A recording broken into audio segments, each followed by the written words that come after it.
मैं कई बार ये सोचता हूं कि 1985 में विंडोज ऑपरेटिंग सिस्टम लॉन्च हुआ था सबसे पहली बार। उसके पहले जो जिसका जिक्र राजेश जी ने किया कि डॉस ऑपरेटिंग सिस्टम आता था, और उसके बाद किस प्रकार से एक जीयूआई की दुनिया में, मतलब ग्राफिकल यूजर इंटरफेस की दुनिया में हम लोगों ने प्रवेश किया 1985 में। ग्राफिकल यूजर इंटरफेस का मतलब यह है कि आप स्क्रीन पर चीजों को देखने लगे, चित्रों के रूप में देखने लगे। उससे पहले आप काली स्क्रीन पर कंप्यूटर के कीबोर्ड के जरिए टाइप करके अपना काम करते थे, तो ये बड़ा बदलाव आया। अब आप माउस का भी इस्तेमाल करने लगे और उसके जरिए आप कंप्यूटर पर काम करने लगे। माउस के साथ साथ कीबोर्ड मिल करके चित्रों पर हम जाते थे, वहीं पर हमें मेन्यू दिखाई देता था। मेन्यू में जो चाहते थे हम अपने माउस से चुन लेते थे और उसके बाद उस पर काम करते थे।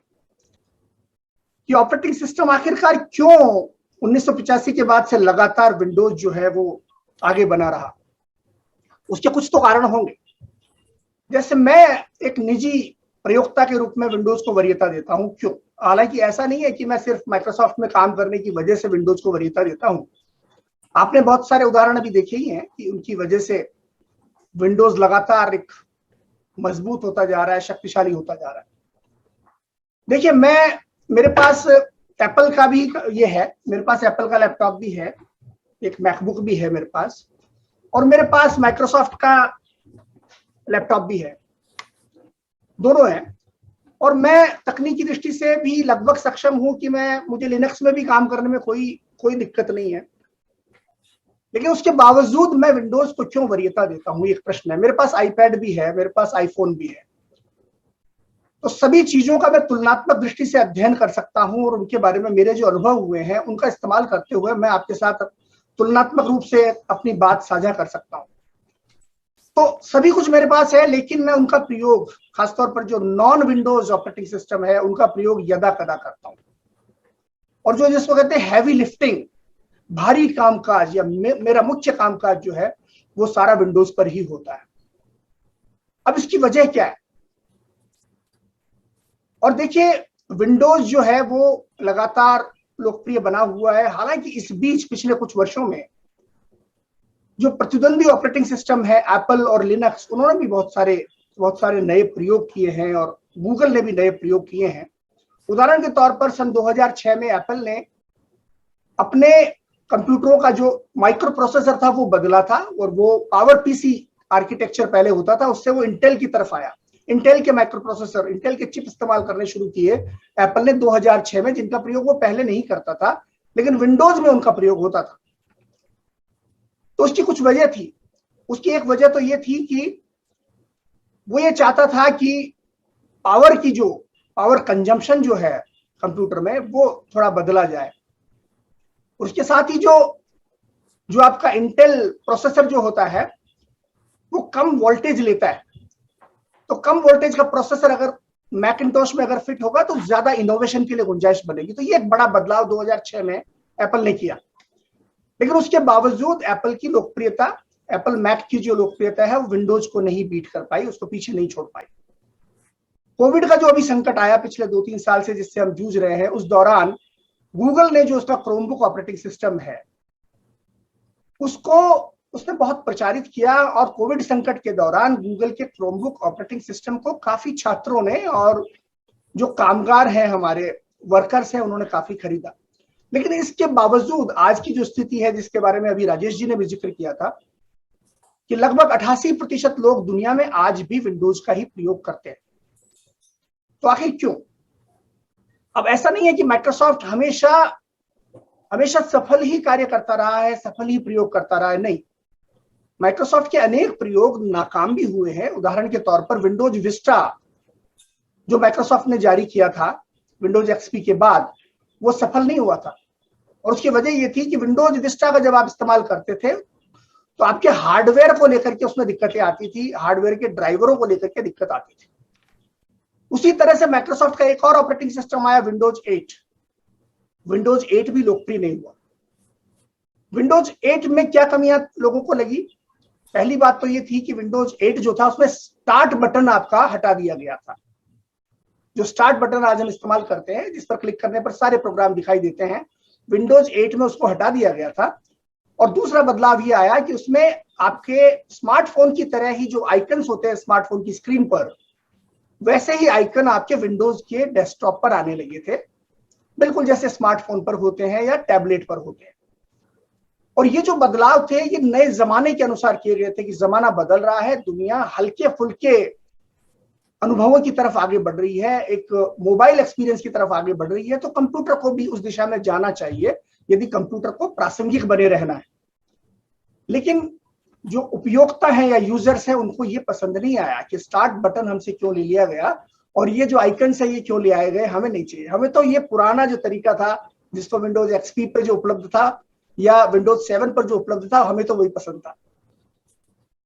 तो माइक्रोसॉफ्ट ने इस बात का सम्मान किया और उसके बाद माइक्रोसॉफ्ट ने फिर से विंडोज 10 में स्टार्ट बटन भी वापस आ गया और जो मेट्रो इंटरफेस था, यानी जो टाइलें आया करती थी स्मार्टफोन की तरह से, उन टाइलों को हटा करके एक छोटे स्टार्ट मेन्यू में तब्दील कर दिया गया। जब आप आज स्टार्ट बटन पर क्लिक करेंगे तो एक छोटा सा बॉक्स खुलता है जिसमें एक तरफ आपके एप्लीकेशंस की सूची आती है और दूसरी तरफ छोटे छोटे टाइल आते हैं, यानी आइकन आते हैं जिनमें अलग अलग एप्लीकेशनों के नाम लिखे होते हैं।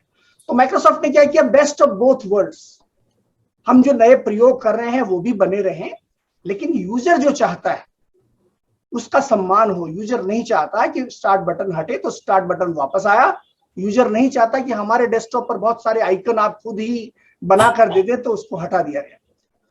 तो एक बड़ा बदलाव तो ये आया विंडोज में। दूसरा बड़ा बदलाव ये आया कि इस बीच जितने नए परिवर्तन आ रहे हैं तकनीकी दुनिया में, जो आधुनिक परिवर्तन है, उनको ऑपरेटिंग सिस्टम में ले आया जाए। यानी इससे पहले लोग ये सब काम करने के लिए अलग अलग एप्लीकेशन खरीदते थे। बहुत सारे काम करने के लिए लोग एप्लीकेशन खरीदते थे। जैसे आपको अगर चित्रों को संपादित करना है, आपको एक 3D के चित्र बनाने हैं, आपको वीडियो एडिटिंग करनी है, आपको यहां तक कि जैसे वर्ड प्रोसेसिंग करनी है, तो आपको अलग से सॉफ्टवेयर खरीदने होते थे। लेकिन विंडोज 10 और विंडोज 11 में आपको बहुत ही मजबूत ऐसे सॉफ्टवेयर मिलेंगे जिनका इस्तेमाल करते हुए आपको अलग से कुछ भी खरीदने की जरूरत नहीं है। आप फोटो को एडिट कीजिए, आप वीडियो एडिट कीजिए, आप 3D चित्र बनाइए, आप अपना दैनिक काम का जो दफ्तर का है वो कर लीजिए, और ये सब फ्री है, ये विंडोज में मौजूद है। इनके साथ ही साथ एक बड़ा बदलाव ये आया कि जो आधुनिक सुविधाएं हैं आर्टिफिशियल इंटेलिजेंस वाली, उदाहरण के तौर पर स्पीच सिंथेसिस जो आधुनिक चीज है, आप बोले कंप्यूटर उसको समझ जाए, आप जो लिखे उसको कंप्यूटर बोलकर सुना दे, ये चीजें भी अब विंडोज में मौजूद है। हालांकि ये बिजनेस की दृष्टि से, कारोबार की दृष्टि से आप सोचेंगे कि ये तो नुकसान का सौदा है ना, कि आप हर चीज को निःशुल्क उपलब्ध करा रहे हैं अपने कंप्यूटर में। लेकिन मुख्य बात यह है कि यूजर मजबूत होना चाहिए। माइक्रोसॉफ्ट की जो कार्य संस्कृति है उसमें बहुत बड़ा बदलाव आया है और वो अब पूरी तरह से यूजर ओरिएंटेड है, मतलब प्रयोक्ता पर केंद्रित है। उसकी वजह से प्रयोक्ता का फीडबैक भी बहुत मायना रखता है और प्रयोक्ता की जो नई जमाने की आवश्यकताएं हैं वो भी मायना रखती है, जो एक एक करके आपको अपने कंप्यूटर में दिखाई देंगी। ये सिलसिला रुकेगा नहीं। जैसे आपने देखा होगा कि अभी विंडोज 10 में टीम्स जो माइक्रोसॉफ्ट का एप्लीकेशन है, कोलैबोरेशन सॉफ्टवेयर, वो भी अब विंडोज 11 में शामिल है। यानी आर्टिफिशियल इंटेलिजेंस शामिल है, कोलैबोरेशन शामिल है और तमाम प्रोडक्टिविटी सॉफ्टवेयर आज विंडोज में खुद ही शामिल है। आपको खरीदने की जरूरत नहीं है। अगर आप ऑफिस ना भी खरीदे, माइक्रोसॉफ्ट ऑफिस, अगर आप फोटोशॉप एडोबी का ना भी खरीदे, तो भी आप अपने काम कर सकते हैं। हालांकि हमें से अधिकांश लोगों को पता नहीं है कि ये सब चीजें हमारे कंप्यूटर में मौजूद है, और उसी संदर्भ में आज की जो ये वर्कशॉप थी, आज की जो कार्यशाला थी, ये महत्वपूर्ण थी। अब थोड़ा और आगे बढ़े कि क्यों विंडोज इतना लोकप्रिय है और क्यों वो सफल है। तो सबसे पहली बात, विंडोज जो ऑपरेटिंग सिस्टम है वो सस्ता ऑपरेटिंग सिस्टम है। वो मैकिन्टोश से सस्ता है। आप अगर एप्पल मैकिन्टोश के कंप्यूटर खरीदना चाहेंगे तो आपको बहुत महंगे सॉफ्टवेयर लेने पड़ेंगे, बहुत महंगे कंप्यूटर लेने पड़ेंगे। लेकिन यदि आप विंडोज पर काम करना चाहते हैं तो 15,000 से ही कंप्यूटर शुरू हो जाते हैं, 10,000 में भी मिल जाते हैं जो विंडोज वाले ऑपरेटिंग जो कंप्यूटर है। तो सबसे पहली बात, बेहद सस्ता होता है विंडोज वाला कंप्यूटर। अब आप कह सकते हैं कि लिनक्स भी सस्ता है, तो हाँ, लिनक्स भी सस्ता है। लिनक्स के बहुत सारे संस्करण निःशुल्क मिलते हैं, लेकिन उस पर काम करना जटिल है। यहां तक कि आप देखिए, मुझे आश्चर्य होता है कि लिनक्स पर कई अच्छे सॉफ्टवेयर मौजूद हैं। जैसे आप देखिए, लिब्रे ऑफिस है, बहुत अच्छा सॉफ्टवेयर है। जिम्प है, जो चित्रों को संपादित करने के लिए वहां इस्तेमाल होता है, लेकिन उनका इस्तेमाल करना थोड़ा जटिल है। आम आदमी उनका इस्तेमाल नहीं कर पाता, और यही वजह है कि वो 1% पूरी दुनिया में 1% लोग ही लिनक्स तक सीमित है। और मुझे ये भी समझ में नहीं आता कि लिनक्स के जितने भी सॉफ्टवेयर हैं उनके नाम इतने जटिल क्यों हैं। जैसे जैसे आप देखिए ना, लिब्रे ऑफिस है, या फिर जो मैंने अभी आपको एक आध और सॉफ्टवेयर के नाम बताए, वो सभी इतने जटिल नामकरण क्यों किया गया? बहुत सरल नाम हो सकते हैं ना। तो वहां पर ऐसा नहीं है, बड़े तकनीकी किस्म के नाम है। अब विंडोज में आपके मतलब के सारे सॉफ्टवेयर खुद ही मौजूद है, जैसे नोटपैड मौजूद है, वर्डपैड है, ईमेल करने के लिए सॉफ्टवेयर मौजूद है जिसका नाम है मेल। आपको अलग से ईमेल भेजने पाने के लिए माइक्रोसॉफ्ट का ही आउटलुक आता है, उसको भी खरीदने की जरूरत नहीं है। विंडोज में खुद एक आउटलुक का विकल्प मौजूद है, वो मौजूद है। पेंट मौजूद है, पेंट 3D मौजूद है, वीडियो एडिटर और एज ब्राउजर आ गया है। और इतना ही नहीं, अगर आप चाहें तो माइक्रोसॉफ्ट का एक माइक्रोसॉफ्ट स्टोर होता है, आप सर्च करें माइक्रोसॉफ्ट स्टोर के नाम से अपने विंडोज की टास्क बार में, तो एक स्टोर खुल जाएगा जिस पर अनगिनत फ्री सॉफ्टवेयर आपको मिलेंगे, अनगिनत। तो वो भी मौजूद है। तो आप सोचिए कितने सारे निशुल्क सॉफ्टवेयर जिनका इस्तेमाल करते हुए आप अपने सारे काम कर सकते हैं, वो विंडोज में मौजूद हैं। अब विंडोज को सीखना और इस्तेमाल करना बेहद आसान है दूसरे सॉफ्टवेयरों की तुलना में। इसमें कोई तकनीकी जटिलता नहीं है। आप कंप्यूटर लाए, थोड़ा बहुत इधर उधर आपने हाथ पांव मारे, थोड़ा बहुत उल्टा आपने ट्रायल एंड एरर किया, थोड़ा हो सकता है एक आध चीज डिलीट हो जाए, लेकिन जैसा कि अभी राजेश जी ने बताया, कंट्रोल Z दबा दीजिए, वापस आ जाएगी। तो उसमें सरलता है, तकनीकी जटिलता नहीं है, सीखना आसान। उसके बाद कंप्यूटर बहुत सस्ते हैं। सॉफ्टवेयर तो सस्ता है ही है, कंप्यूटर बहुत सस्ता है, और जैसे चाहो असेंबल करा लो। मान लीजिए आपके कंप्यूटर में आपको लगा कि इसकी तो हार्ड डिस्क कम है मेरी, तो आप गए और आपने कहा कि भैया हार्ड डिस्क ज्यादा डाल दो, डल गई। आपको लगा कि इसकी स्पीड थोड़ी बढ़ाई जाए तो रैम बढ़ाओ, तो आपने रैम बढ़ा ली। प्रोसेसर बदलना है, दुकान पे जाइए, कहिए यार थोड़ा ताजा नया वाला प्रोसेसर डाल दो, डाल देगा। ये सब संभव है विंडोज के कंप्यूटरों में, जबकि ये एप्पल में संभव नहीं है। उसका जो एप्पल मैकिंटोश है उसमें आप नहीं बदल सकते, आप एक सामान्य तौर पर नहीं बदल सकते। आप बदलेंगे भी तो इतना महंगा होगा, जो कुछ भी आप बदलेंगे बहुत महंगा होगा। रिपेयर कराना होगा तो हजारों रुपए, मतलब जो विंडोज में जो काम 2000 में हो जाता है वो वहां पे 30,000 में होगा। तो ये एक बड़ा, ये आम आदमी का ऑपरेटिंग सिस्टम है विंडोज, आम यूजर का। तो ये आजादी देता है, जैसे चाहो असेंबल करा लो, जैसे चाहो बदल लो। पुराना कंप्यूटर था उसका आप मॉनिटर यूज कर लो, नए सॉफ्टवेयर नया आपको बनवाना है तो सिर्फ नया बॉक्स ले लो, अंदर सारा पुराना लगा दो, कितनी आजादी आपको मिलती है। उसके बाद अनगिनत सॉफ्टवेयर हैं विंडोज पर।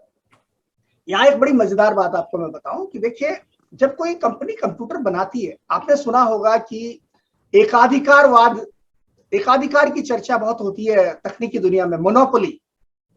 और मोनोपोली क्यों आती है कि कई बार कंपनियों पर यह आरोप लगता है कि भाई आपने ऐसी मोनोपोली बना ली कि चूंकि आपने विंडोज बनाया है, या मान लो आपने एप्पल मैक ओएस बनाया है, आपने ऐसे रूल बना लिए कि भाई इसके सॉफ्टवेयर हम ही बनाएंगे, दूसरे लोग नहीं बना सकते, तो इसको मोनोपोली कहते हैं। लेकिन विंडोज पर कोई मोनोपोली नहीं है। कोई भी व्यक्ति थोड़ी बहुत जो प्रोग्रामिंग जानता है वो स्वतंत्र है विंडोज के एप्लीकेशन बनाने के लिए, लेकिन ऐसा आपको एप्पल पर नहीं मिलेगा। आप वहां, उदाहरण के तौर पर आप देखिए, आप जब एंड्रॉइड पर आप कोई भी एप्लीकेशन कोई व्यक्ति बनाता है तो उस पर एंड्रॉइड की तरफ से फीस ली जाती है कि आपके जितने भी एप्लीकेशन बिकेंगे एंड्रॉइड के जरिए, या जितने भी आपके मैक ओएस, आईफोन के जितने भी एप्लीकेशन बिकेंगे, तो जो सॉफ्टवेयर बनाने वाला है वो एप्पल को या गूगल को पैसे देगा कि भैया 100 रुपए आपने कमाए तो 30 हमारे हैं। लेकिन विंडोज पर ऐसा नहीं है।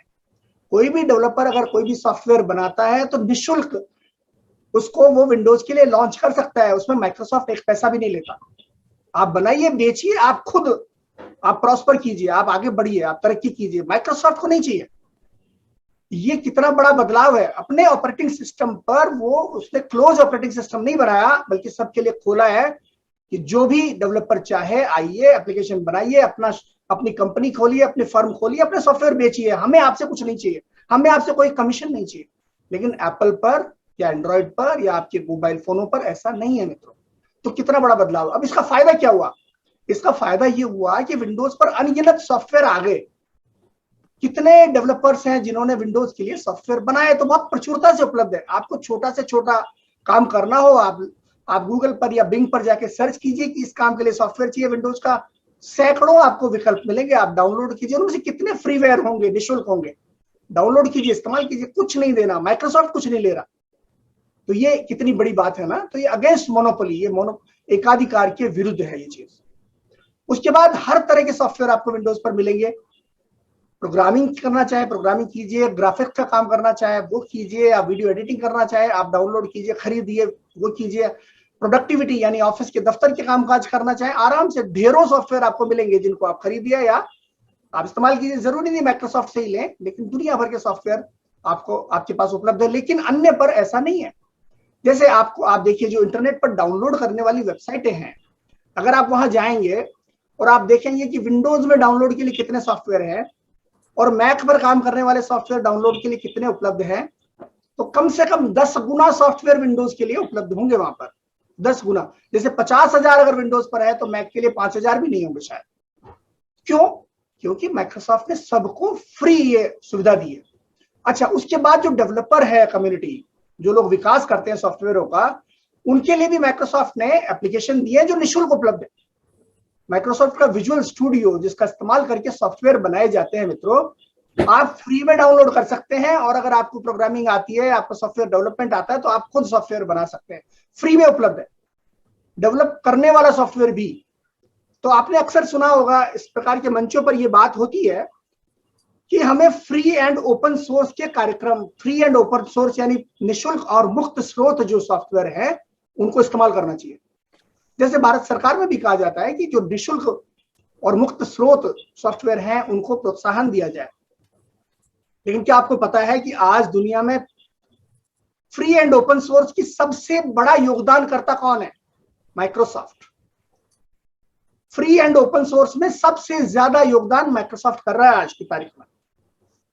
हमारे जितने बहुत सारे ढेरों ऐसे सॉफ्टवेयर हैं जो जिनको आप फ्लैगशिप सॉफ्टवेयर कहते हैं, मतलब टॉप सॉफ्टवेयर, उनका सोर्स कोड निःशुल्क मिलता है। अगर कोई जानता है उसको इस्तेमाल करना तो आप डाउनलोड करके उसको आगे विकसित कर सकते हैं। तो फ्री एंड ओपन सोर्स भी माइक्रोसॉफ्ट है। आपको आश्चर्य होगा कि माइक्रोसॉफ्ट जो है उनके साथ भी मिलकर के काम करता है जिनको उसका प्रतिद्वंदी माना जाता है। जैसे लिनक्स को लोग कहते हैं कि माइक्रोसॉफ्ट का प्रतिद्वंदी है, नहीं, हम नहीं मानते, क्योंकि माइक्रोसॉफ्ट का जो क्लाउड है ना, वहां पर आपको लिनक्स भी मिलेगा।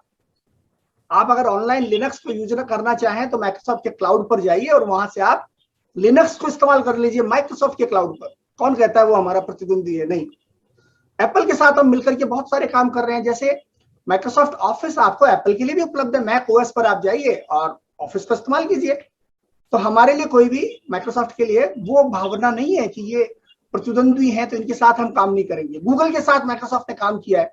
जो एज ब्राउजर माइक्रोसॉफ्ट का आया है उसको क्रोमियम फ्रेमवर्क पर बनाया गया है। और क्रोमियम क्या है? क्रोमियम वो फ्रेमवर्क है जिसका इस्तेमाल गूगल ने क्रोम ब्राउजर बनाने के लिए किया था।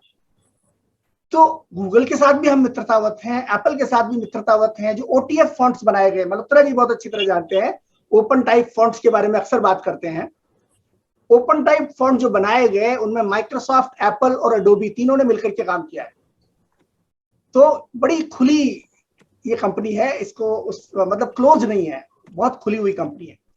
उसके बाद अनगिनत हार्डवेयर कंपनियों को माइक्रोसॉफ्ट ने बढ़ावा दिया। देखिए जैसे एप्पल ने क्या किया कि एप्पल का मैक ओएस सिर्फ एप्पल के हार्डवेयर पर ही चलता है। मतलब ये आपको अगर मैक ओएस में काम करना है तो आपको आपके पास ये होना चाहिए, एप्पल का ही लैपटॉप होना चाहिए, मैकबुक होना चाहिए आपके पास। लेकिन माइक्रोसॉफ्ट के साथ ऐसा नहीं है। आप एचपी का खरीदिए, उस पर भी विंडोज चलेगा। लिनोवो का खरीदिए, आप डेल का खरीदिए, भारत के भी आईबॉल वगैरह को खरीदिए, ढेरों पर आप विंडोज चलाइए, कोई दिक्कत नहीं है। अब ऐसा क्यों है? क्योंकि माइक्रोसॉफ्ट जो है पार्टनर इकोसिस्टम पर चलता है।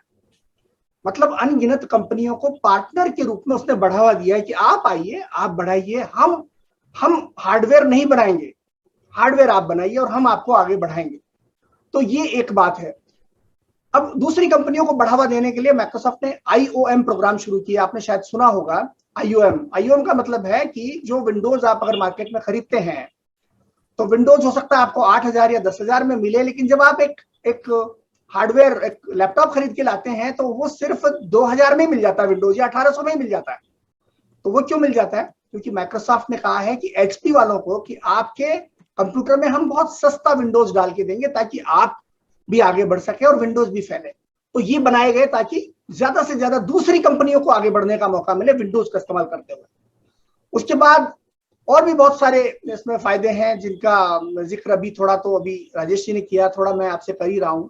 इनोवेशन लगातार हो रहा है, क्लाउड आ गया है, आर्टिफिशियल इंटेलिजेंस आ गई है, टेलीफोन कॉल करना आज विंडोज से संभव है, आप एंड्रॉइड के साथ में अपने कंप्यूटर को जोड़ पा रहे हैं। अब आश्चर्य की बात यह है कि विंडोज पर आप एंड्रॉइड के एप्लीकेशंस भी चला सकेंगे।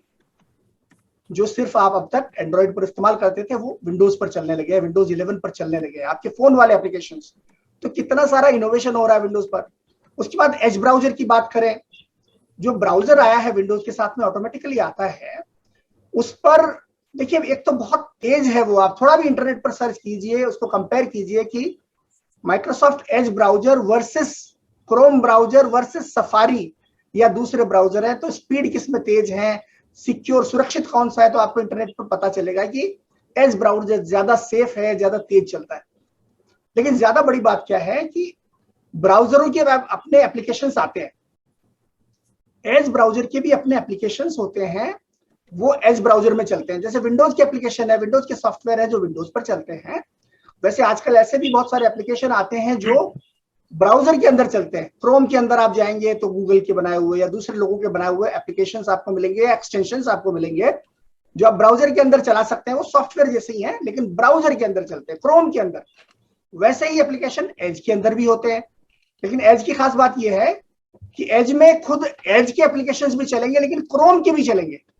यानी लोगों ने अगर क्रोम ब्राउजर के लिए एप्लीकेशन बनाएंगे तो वो भी एज में चलते हैं, जो कि आपको उल्टा नहीं मिलेगा, क्रोम में सिर्फ क्रोम के ही एप्लीकेशन चलेंगे। तो ये खास बात है।